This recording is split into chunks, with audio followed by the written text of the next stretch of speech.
అందరికీ ఈరోజు అయితే మేము మేడారం వెళ్తున్నాము కాబట్టి ఉప్పల్కి వెళ్ళామన్నమాట. అక్కడ నుంచి డైరెక్ట్ బస్సెస్ ఉంటాయి మేడారంకి. కాబట్టి ఆడవాళ్ళకైతే ఫ్రీ, మగవాళ్ళకైతే 600 అనమాట బస్ ఛార్జ్. ఇంకా వచ్చేదారిలో మనకైతే గట్టమ్మ దేవస్థానం ఉంటుంది. ఫస్ట్ ఇక్కడ దర్శనం చేసుకుని నెక్స్ట్ మేడారంకి వెళ్తామన్నమాట.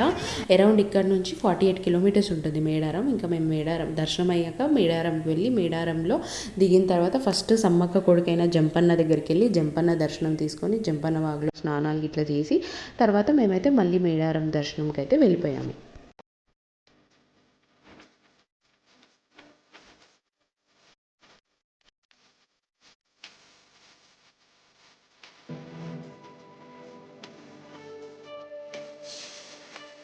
మేము మార్నింగ్ 8:30కి స్టార్ట్ అయిపోతే మేము వచ్చేవరకు అరౌండ్ 2:33 అలా అయిపోయిందనమాట.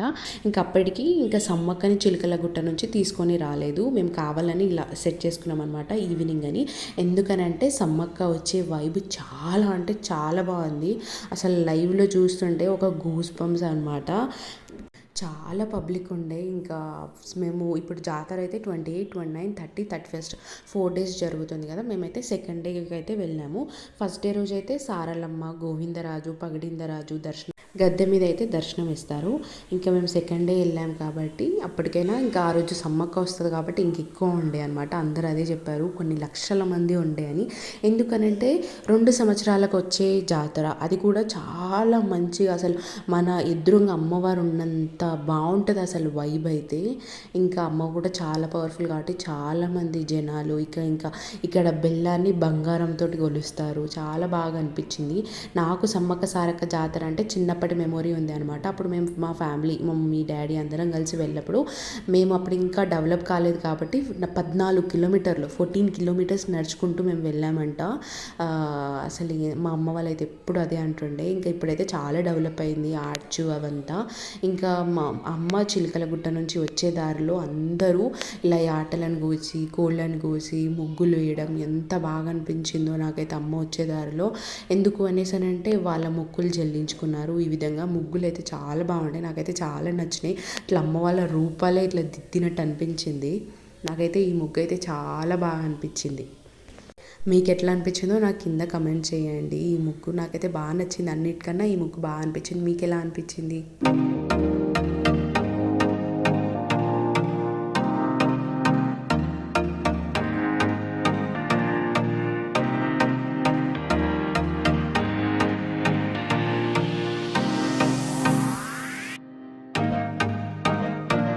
మేము 4:30కి చిలుకల గుట్టకు వెళ్తే అమ్మవారిని అయితే 7:30కి స్టార్ట్ చేశారు. 7:30 నుంచి అమ్మవారు చిలుకల గుట్ట నుంచి బయలుదేరితే 9:30 అయిందనమాట. అమ్మవారిని అయితే కుంకుమభరణి రూపంలో తీసుకొని వచ్చి గద్దె మీద నిలబెడతారనమాట. ఇంకా మాకు అరౌండ్ 9:30కి దర్శనం అయితే ఇచ్చారు.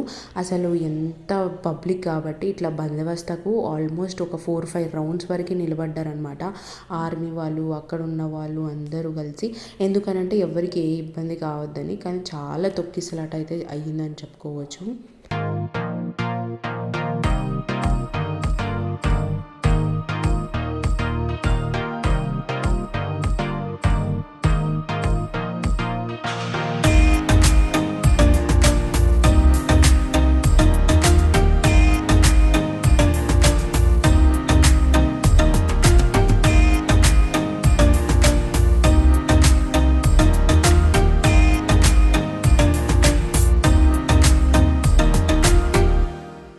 ఇంకా అమ్మవారు గద్దె మీదకి వచ్చి నిలబడిన తర్వాత మేమైతే మంచిగా లైన్లో వెళ్ళి దర్శనం అయితే చేసుకున్నాం అనమాట.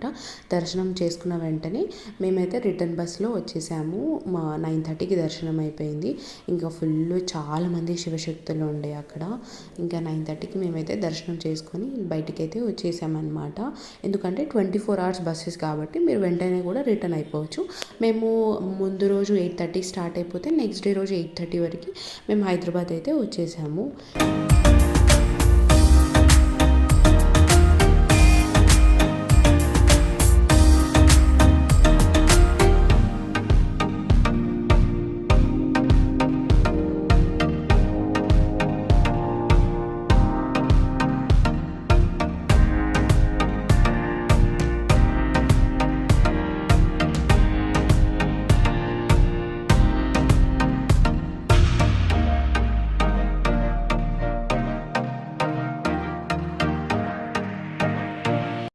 ఇట్లా కోళ్ళని మొక్కుకొని వదిలేయడానికి ఒక 10 రూపీస్ ఛార్జ్ చేస్తారంట, ఏదైనా కోరిక తీరడానికి. మనం అమ్మవారికి తెచ్చిన చీరలు కానీ, లేదు అని అంటే బియ్యము, ముడుపులు, బంగారం అంటే బెల్లము ఏమన్నా ఉంటే ఇలా ఇక్కడ నుంచి విసిరేసి లోపలికి వేస్తూ ఉంటారనమాట. ఇంకా మనకు అదే బెల్లాన్ని నైవేద్యంగా మనకైతే అందరికీ పంచుతారు. మా మేడారం జాతర దర్శనం అయితే చాలా బాగా జరిగింది. ఇంకా నెక్స్ట్ వీడియోస్ కోసం ఈ వీడియోని లైక్ చేయండి, మన ఛానల్ని సబ్స్క్రైబ్ చేసుకోండి. బాయ్.